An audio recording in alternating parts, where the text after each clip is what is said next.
kú jẹ́jẹ́ àsìkò yìí ní gbogbo ibi tí ẹ ti ń gbọ́ mi nílé lóko tàbí lẹ́yìn òde. Ẹ jẹ́ kí a gbàdúrà.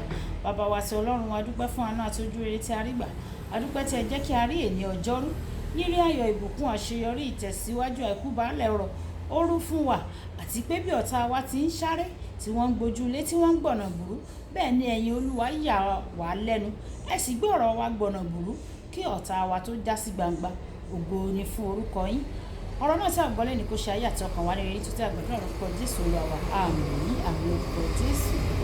Ìwé ọ̀run ṣíṣí tí a ti ọwọ́ olùṣọ́ àgùntàn Enoch Adeboye kọ, èní ọjọ́rú ọjọ́ 21 oṣù kẹfà. Àkòrí tí a ó gbéyẹ̀wò sọ wípé omi agbára láti òkè wá, apá kẹrin. Omi agbára láti òkè wá, apá kẹrin. Nígbà tí àwọn àkọ́sórí wa nínú ìwé Máàkù orí ìkẹwàá ẹsẹ̀ ìkẹtàdínlọ́gbọ̀n. Ìwé Máàkù orí ìkẹwàá ẹsẹ̀ ìkẹtàdínlọ́gbọ̀n tí ó kà báyìí pé Jésù wí fún wọn wípé ènìyàn ní èyí kò lè ṣeé ṣe fún o, ṣùgbọ́n kì í ṣe fún Ọlọ́run, nítorí ohun gbogbo ni ṣíṣe fún Ọlọ́run. Nígbà tí a mú Bíbélì kíkà wa nínú ìwé orin Dáfídì orí ìkẹrìndínláàádóje ẹsẹ̀ ìkíní dé ìkẹfà. Ìwé orin Dáfídì orí ìkẹrìndínláàádóje ẹsẹ̀ ìkíní dé ìkẹfà tí ó kà báyìí pé nígbà tí Olúwa mú ìkólọ Síónì padà, àwa dàbí ẹni tí ń là àlá. Nígbà náà ni ẹnu wa kún fún ẹ̀rín àti ahọ́n wa ń kọ orin. Nígbà náà ni wọ́n wí nínú àwọn kèfèrí pé Olúwa ṣe ohun ńlá fún wọn, Olúwa ṣe ohun ńlá fún wa. Nítorí náà ni àwa ń yọ̀. Olúwa mú ìkólọ wa padà bí ìsàn omi gúúsù. Àwọn tí ó fi omijé fúrúgbìn yóò fi ayọ̀ ká. Ẹni tí ó fi ẹkún rìn lọ tí ó sì gbé irúgbìn lọ́wọ́ lóòótọ́ yóò fi ayọ̀ padà wá o, yóò sì ru ìtì rẹ̀. Kí Olúwa kó bùkún kíkà àti gbígbọ́ ọ̀rọ̀ rẹ̀ ní orúkọ Jésù. Àmín. Wàyí ẹ tẹ́tí bẹ̀rẹ̀ jẹ́ láti gbọ́ ohun tí olùṣọ́ àgùntàn Enoch Adeboye ní fún wa ní òní yìí.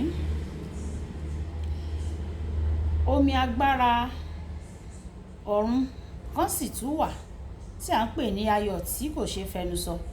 Ayọ̀ tí kò ṣeé fẹnu sọ máa ń fúnni lágbára láti ṣe iṣẹ́ ìyanu tí ìwọ gan rò pé òun là àlá ni tí o bá rántí wọn.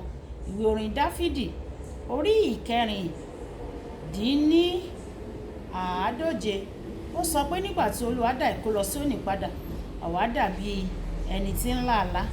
Ayọ̀ tí kò ṣeé fẹnu sọ máa ń fúnni lágbára láti ṣe iṣẹ́ ìyanu tí yóò nira fún ìwọ gan láti pín ẹ̀rí rẹ pẹ̀lú ẹlòmíràn, nítorí wọ́n lè má lè gbàgbọ́. Mo ní ìrírí kan tó jẹ́ pé ó gbà mí ní ọ̀pọ̀ ọdún kí n tó lè sọ ọ́. Mo jáde láàárín òru láti gbàdúrà bí mo ti máa ń rìn láàárín igbó kìjì tí mo ti wà lémi nìkan ṣoṣo láti gbàdúrà. Mo ní iná àtẹ̀tàn lọ́wọ́ mi, ṣùgbọ́n lẹ́yìn tí mo gbàdúrà fún ìgbà díẹ̀, bátìrì kú o. Mo sì ní láti padà sílé nínú òkùnkùn náà. Nígbà náà ni mo rántí ohun kan tí wọ́n kọ́ wa ní ilé ìwé alákọ̀ọ́bẹ̀rẹ̀ pé tí yàrá bá ṣókùnkùn tí o sì di ojú rẹ fún ìgbà díẹ̀, tí o bá sì là padà, ibẹ̀ yóò mọ́lẹ̀ sí i. Mo di ojú mi fún ìgbà díẹ̀, mo sì là wọ́n. Nígbà tí mo la ojú mi, òṣùpá tàn tó mọ́lẹ̀ bíi pé ojúmọmọ ni mo wà. Mo rìn jáde kúrò nínú igbó sí ojú ọ̀nà. Bí mo sì ti gbójú sókè kí n wo òṣùpá náà, mi ò rí mọ́ o. Mo mọ̀ pé ó ṣeé ṣe kí o má gbà mí gbọ́, ṣùgbọ́n ó ṣẹlẹ̀. Ọkùnrin kan wà tí àǹtí rẹ̀ kú, tí wọ́n sì ti ṣe lọ́jọ́ pé wọn kò tíì fẹ́ sin. Arákùnrin yìí ń ṣiṣẹ́ ní ìlú Èkó. Ó sì tó ọjọ́ 11 kí wọ́n tó fún un ní ààyè láti lọ sí ilé. Nígbà tí ó dé ilé, ó wọ yàrá tí wọ́n tẹ́ obìnrin náà sí lọ. Ó gbé ọmọ ẹni tí ó ṣaláìsí náà kékeré, ó gbé e lọ́wọ́. Ó fi aṣọ ìnùjú tí a fi àmì òróró yàn ní ọ̀kan lára àwọn ètò wa lé ara òkú náà. Ó gbàdúrà ṣùgbọ́n ohunkóhun kò ṣẹlẹ̀. Kì í ṣe pé ó ń retí ohunkóhun láti ṣẹlẹ̀ tẹ́lẹ̀ náà, ṣùgbọ́n òun kàn dán ìgbàgbọ́ rẹ̀ wò ni o. Pẹ̀lú ìbìnújẹ́, ó yí padà láti kúrò ní yàrá náà. Bí ó ti dé ẹnu ọ̀nà, ó gbọ́ ohùn kan lẹ́yìn rẹ̀. Bó ṣe wẹ̀yìn, ó rí i pé àǹtí rẹ̀ tí ó kú láti ọjọ́ 11 sẹ́yìn ti dìde jókòó. Nígbà tí ó pín ẹ̀rí náà, ọ̀pọ̀lọpọ̀ ni kò gbàgbọ́ o, ṣùgbọ́n òtítọ́ ni.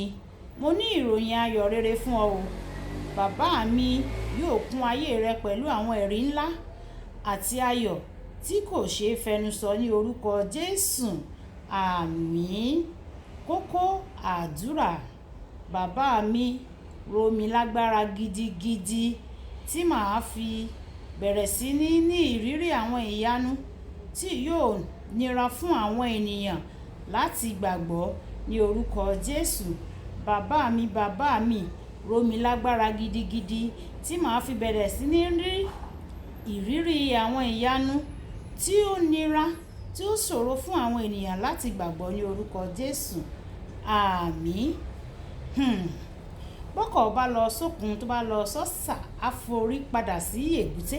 Bí tí a fi àdàgbà ètò ọ̀run ṣíṣí kíkà àti ènìyàn sílẹ̀. Olúwàbùkọ́lá Ayakútẹ́mọ sí ẹni rere, ìyá àwọn ọmọ rere, ayé ẹni rere àti ọ̀rẹ́ ẹ̀yẹ ènìyàn rere ni ó ka ọ̀run ṣíṣí tẹ̀ ní.